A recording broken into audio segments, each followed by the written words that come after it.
A false prophet never tells people they are on the broad road. What do they like to do? This is what I say. They like to decorate the road until destruction looks like destiny. Be careful. False doctrine, false prophets, false teachers, they decorate the road. They decorate scriptures. They twist it. They make it into a way that sounds, that's pleasing. That's why I always say, be like the Bereans. They listen. They listen. Me, I'm not this type. I'm not the spiritual to say, can I get an amen? I'm looking for an amen. That means I'm telling you to agree with me. You should be led by yourself to say, amen. Yes, hallelujah. I agree to that word. Yes, it sounds like the narrow gate. And it is the narrow gate.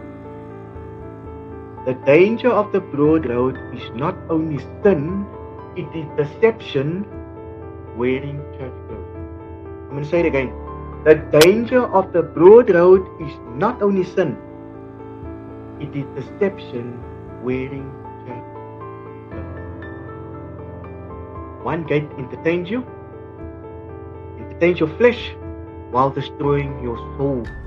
The other gate crucifies your flesh while saving your soul.